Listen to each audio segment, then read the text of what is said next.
The train's wheels screeched against the rails as it slowed into the little prairie station, a plume of smoke curling into the endless sky, and Emma clutched her satchel tighter, her heart fluttering with nervous anticipation, for every mile that had carried her away from the crowded, unforgiving city had been a mile closer to the promise of a new beginning. Yet when the whistle blew and the cars jolted to a halt, she looked out the window at the modest wooden platform and felt a pang of uncertainty. Was this truly her stop?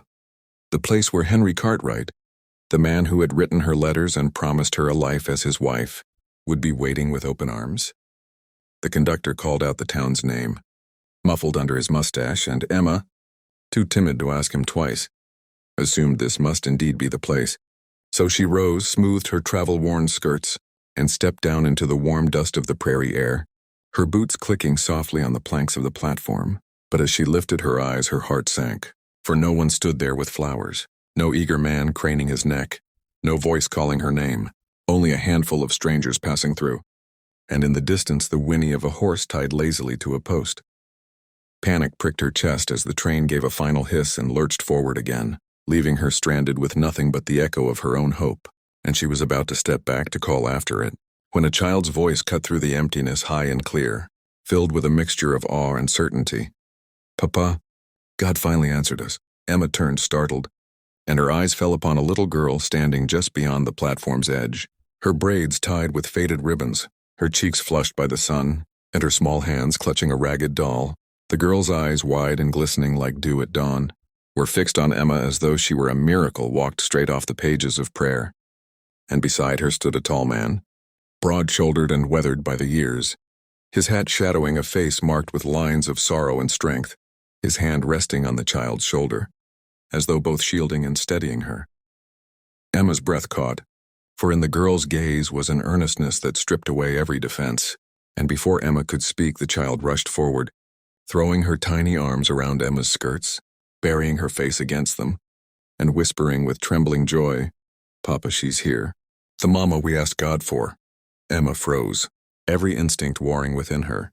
She should kneel and gently explain, should untangle the misunderstanding, should tell this child she was not meant for them. But the girl's grip was fierce with longing, and when Emma lifted her gaze to the father, she found herself trapped by eyes both guarded and aching, eyes that told of a man who had lost more than he cared to speak of, and who now stood, torn between disbelief and the fragile hope his daughter clung to. He removed his hat slowly, revealing hair darkened with sweat and sun, and spoke in a voice low and gravelly, carrying the weight of a man who rarely wasted words. "Miss, I reckon there's been some mistake, unless the Lord himself had other plans." Emma's lips parted, her voice faltering as she stammered, I was supposed to meet someone, a man named Henry Cartwright. But perhaps I got off at the wrong station." The little girl's head snapped up, her eyes flashing with both fear and faith, and she cried, "No, you didn't get off wrong, you got off right. God makes no mistakes." The force of her conviction shook Emma more than the rattling train had, and she found her knees weakening, her heart aching with a strange warmth she hadn't felt in years, for no one had ever looked at her with such unguarded belief. The man, John Whitaker, as she would soon learn, knelt beside his daughter, gently pulling her back, though the girl resisted fiercely, and said with quiet strain, "Clara, don't go making promises God might not have made."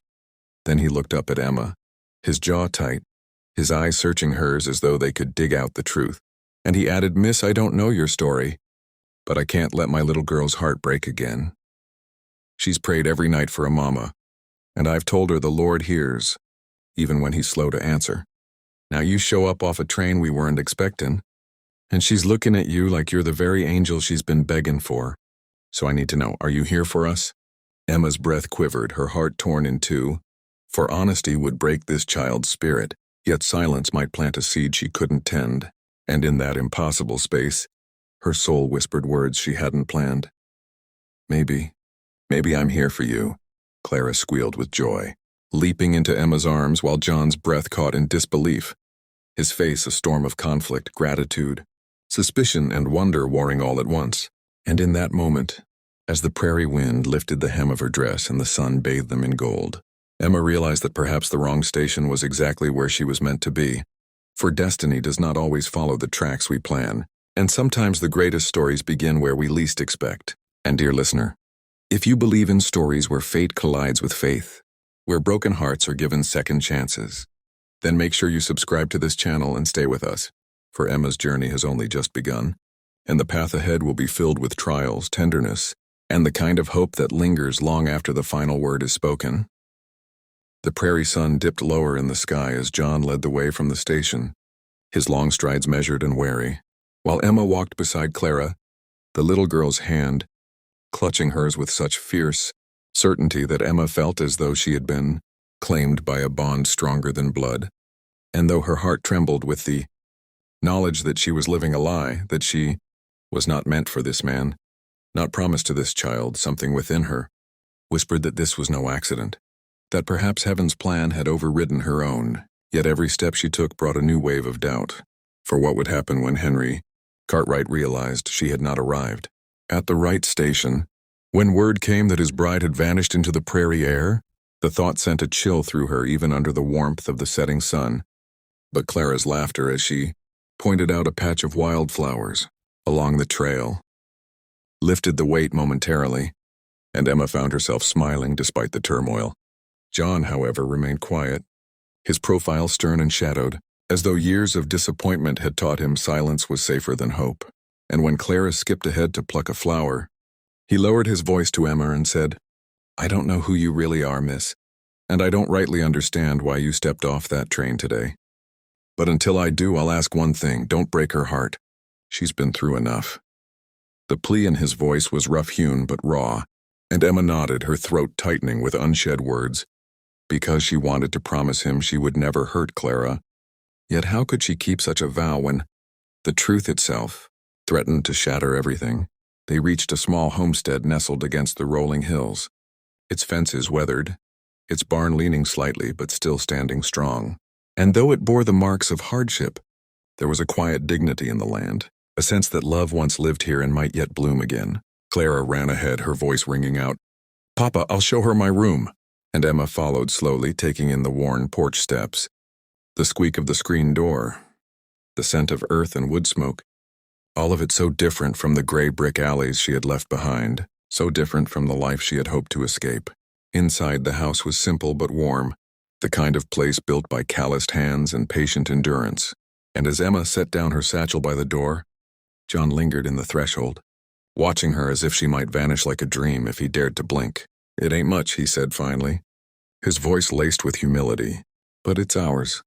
Emma turned to him, her lips parting to reply, yet before she could, Clara tugged her toward a small room, with a bed neatly made and a quilt, patched with loving stitches, and the girl whispered, "This was Mama's, but she's in heaven now.